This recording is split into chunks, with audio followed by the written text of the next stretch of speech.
We have one of my best friends and probably in the top 5 most honorable men. I'm seeing to see if he'll give me some, if he'll give me some cash, and I'll make him the #1 most honorable man I know.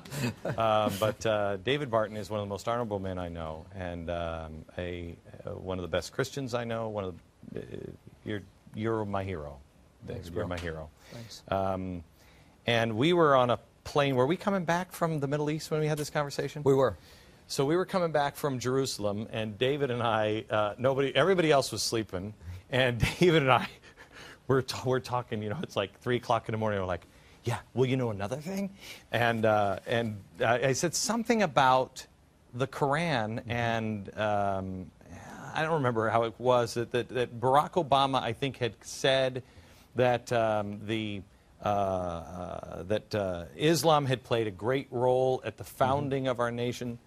And I said, David, I wasn't aware of that. We have it? Watch this, watch this, watch this. Wait till you hear it. Ramadan is a reminder that Islam has always been a part of America. The first Muslim ambassador to the United States from Tunisia was hosted by President Jefferson, who arranged a sunset dinner for his guests because it was Ramadan, making it the first known iftar at the White House more than 200 years ago.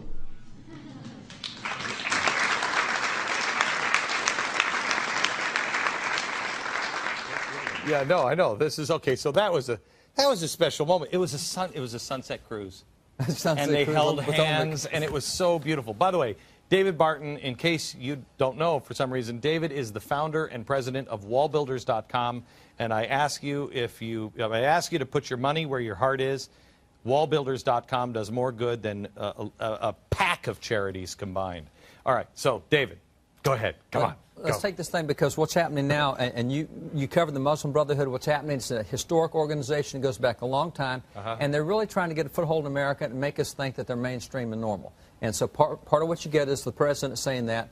I was talking to, we have a radio program, General Jerry Boykin was just on it, and he's the guy who ran Delta and everything. He says so far, in just the last few years, we have 27 judges who have used Sharia law in 23 states for court decisions. So Sharia law is already in fact. So people of Oklahoma vote and they say, we don't want Sharia law. And of course, that gets taken to court and the judge says, yeah, you can't have an amendment that says you don't want Sharia law. So this thing is really creeping in. Obama's one. Got another clip to show you. Now, Jefferson, everybody keeps trying to tie to Jefferson. You get Jefferson's out there, and so Obama says Jefferson did the first iftar dinner. Let me take you back to another reference to Jefferson, and it deals with Keith Ellison. Keith Ellison is the first modern Muslim elected to Congress back in 2007.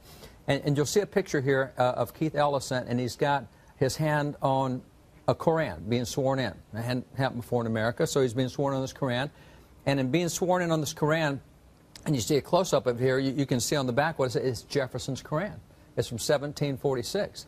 And so we got a quote from, a great quote here from Ellison. Let me show you this quote we got. There he is. See, there's there, and see his hand on it. And so you see a close-up of it. Look at Nancy Pelosi right after plastic surgery. Here's what he says. The Quran is definitely an important historical document in our national history, and it demonstrates that Jefferson was a broad visionary thinker. It would have been something that contributed, the Quran would have been something that contributed to his own thinking. You know what? I agree with that. I say we take that from Keith Ellison. I agree with every word of that. I do too. I do. Good. I totally agree, just not the way he meant it. Yeah, it's totally opposite of what he meant. Right. Because when you take those two things and put them together, how does Jefferson get tagged with this Quran thing? Why are they using him to justify what's happening with Islam in the United States? And that's where you got to go back, because we've had, what we're doing right now at the military is really America's second war on terror. The first war on terror we had lasted 32 years, went through 4 different presidencies and the Continental Congress. So you have to go back to where did we get involved in our first war against Islamic terrorism and radical Islam. You have to go back to the end of the American Revolution. 1783, we signed the peace treaty. We've been up to our ears fighting the British and haven't had time to see anything else. But overseas, we've been attacked by Islam. And so what happened was these 3 guys you see here, these are the first 3 ambassadors sent by the Continental Congress to negotiate with Muslim extremists in Europe. So you've got Jefferson, you got Franklin, you got Adams. These three guys are sent to Europe. And at this point, we don't have a Navy. The French were our Navy. You know, we had the British Navy. Now we separated from so these guys are trying to go settle things. And what's really interesting is after these guys have been in Europe for 2 years negotiating with Muslim extremists, Adams and Jefferson get down with the Triple N ambassador, and they said, you know, we've kind of developed a relationship of trust here. We don't understand. Why do you keep attacking America? We haven't done a thing to you. We've come after you in no way. We've created no offense for you. Why in the heck do you keep attacking? Because everywhere we would send an American ship that had an American flag on it, these guys are going after it. They're hitting Americans. They're capturing Americans. They found they could hold them as slaves. Then they found they could sell them. They would get about $1 million a ship for ransoming the captain.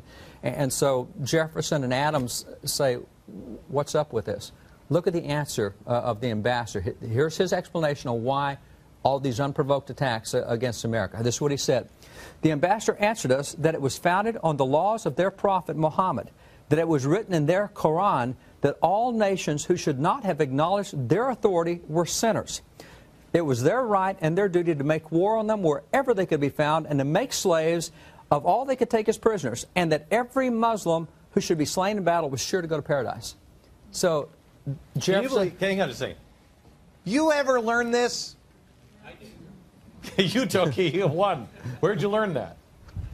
I've been studying it with, I'm involved with the War of 1812 group. Okay. And, yeah, that'll do it. Okay, yeah. In 6 frigates. That's right. Where it all came from. So, I mean, Yeah. but nobody else knows this. Yes. You know how I learned this? I first stumbled onto this there is a monument that was in front of the Capitol. You probably know this. And it was moved to Annapolis. And it's this big pillar, and it's sitting there in Annapolis. It's this big, white, old pillar. Have you seen it, David? Yes, you know what I'm talking about? I have. And it has heads of Muslims all the way around it. I mean, it's the most shocking, politically incorrect thing, and I'm like, whoa, what is that? Mm-hmm. You look it up, and you start to find this history, and it just unravels on you. It does. And it's facing the same thing that they were facing. And notice the motivation. Why are you attacking us? Well, our prophet requires that we do it. The Quran says we have to do it. We're told in the Quran we have to attack you, we have to make you slaves and subjugate you to us. And we're told that if we do that and we get killed doing it, we're going to heaven. Okay, but did they eschew violence? Did they? I mean, well, that comes later in the story. Okay, I got some more coming on that. Okay, good. All right, we're going to come back with the rest of the story, and you're just going to. You're going to take GBTV tonight, and you're just going to hug it, and you're going to go, that is such a nice fact that I can't wait to spring on some pinhead. Thanks to David Barton. Back in just a second. All right. We're going to take some questions from this amazing audience today, and next week we have... I got some questions for the Occupy Wall Street people. Lots of them. It might take me about 4 shows to get through them all. And we have some professors. We have the professors coming in next week. Tuesday. And the professors are going to teach not only college students, but also you how to defend capitalism. But tonight, David Barton is here. And tell me about the rest of the story here. So what happens is you get this answer that says, hey, we're required to do this about the Quran. And it's like these guys go, wait a minute. There's a religious book that says you go to heaven for killing people and going to war against people. And they go, nah. And so Jefferson says, I got to read this for myself. Well, there's your first introduction to the Quran. Jefferson wants to see for himself if there really is such a wacky position that you go to heaven for killing people and creating war. And so that's the first exposure against. Now, we'll come back to that later because he's not president yet. So all this is going on. We don't have a Navy. We don't have an Army. Founding Fathers absolutely deplore a standing Army. They don't want a permanent military. They condemned that in the Declaration. They did not allow that in the Constitution. They didn't forbid it, but they didn't establish it.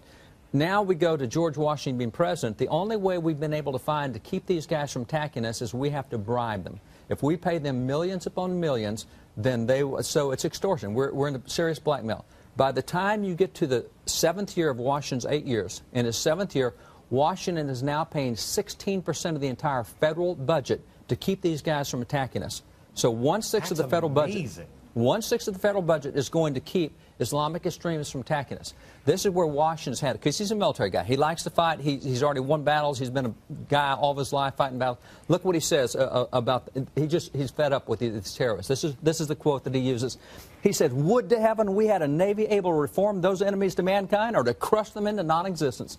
I wish I had some means to go over there and thump them." That's the first time he goes before Congress and says, okay, we need to change our position on a standing army, because we always thought we'd get attacked here, and if we did, all the farmers go home and get their squirrel guns, we'd fight off the British again. We didn't think about having to defend America overseas. No president right now would say that. That's right. No president right now would say that. But see, that's what he was. And that's why they didn't want a standing army. Now they have to reconsider. So he says, appropriate money, let me build a Navy. Congress, and here's his policy. Here's why he wanted a Navy. This is what Washington said. He said, to be prepared for war is one of the most effectual means of preserving peace. If we want to end this war, we got to be able to fight a war, and we can't do it. So Congress, that's exactly right, strength. So Congress appropriates the money, they give him, but he's out of office. So now John Adams comes in as president. John Adams comes in. It is John Adams who builds the Navy. John Adams is known as the father of the American Navy. He's got a Navy. Let's go end this thing. He does not end it.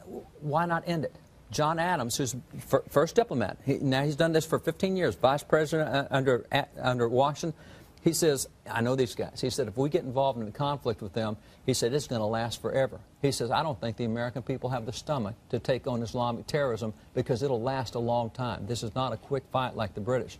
So he refused to do that. Now, at the time he went out of office, we're now up to 20% of the federal budget being spent to pay off these guys to keep them from attacking us, and that's not even working all the time. They're still attacking us.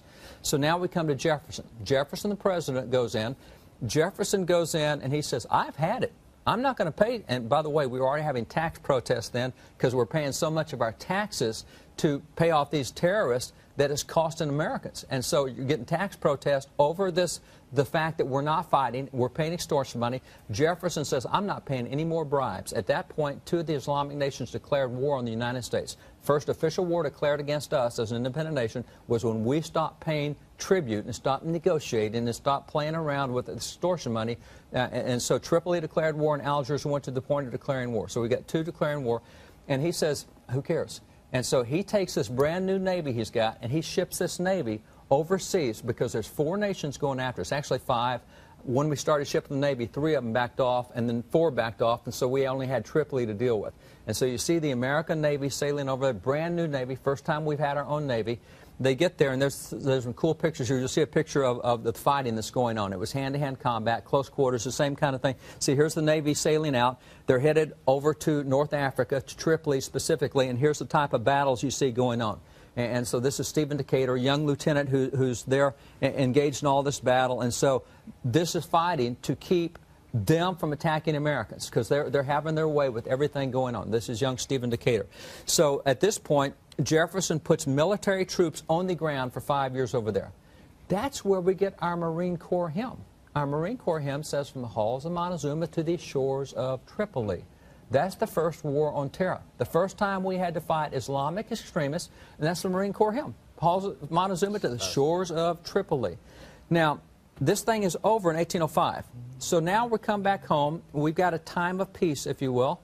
And in 1806, this is printed. Now, this is the first Koran printed in the United States. This is 1806. Is it printed? Jefferson is our president here. And here's the first American edition. The Koran says right here. Now, interesting thing, why print a Koran? Because we've been fighting these guys for 5 years, and people are going, what in the heck are these guys thinking? Well, if you want to know what they're thinking, let's read their book. So here we come out with I got to read you the introduction. This is... You're going to love this. Here's the editor's introduction, and it says, this is a book. This book is a long conference between God, the angels, Muhammad, and on through it goes. Setting it up. When you get done with this book, this is what it says. You'll find, he says, you'll wonder that such absurdities have infected the best part of the world. They're saying, you will not believe what these guys believe. When you read this book, you won't believe the absurdities that have infected that much of the world, and you will avouch that the knowledge of what is contained in this book will render that law contemptible. If you read this, you will have contempt for Islamic law. And that's why they put this out, because we've just gone through 5 years of fighting these guys, and we need American people to know what this is all about, because we didn't start this. They're the one, and they said it's in our Quran. We do this because it's in our book. We're only doing what our book tells us, and so Americans needed to know what the book said. So that's where you get it. What happened after that? Well, what happened after that was we had a period of peace. And that period of peace lasted, and then you come to James Madison as president, and James Madison gets involved in the War of 1812. And so the War of 1812, we're fighting the British.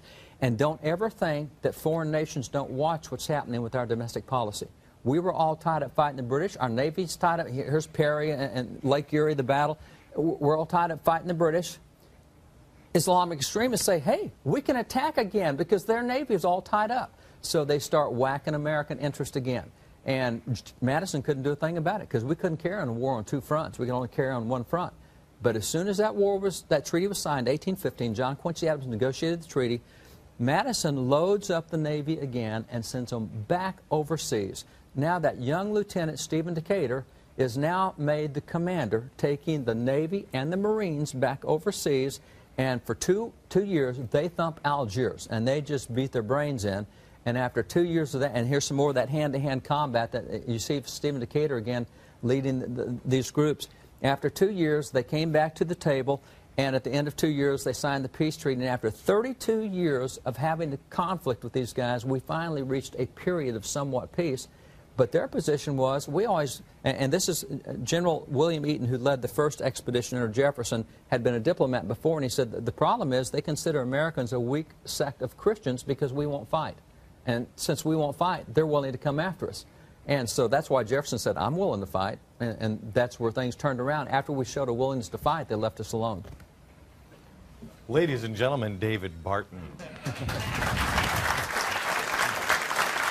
GBTV. The truth lives here.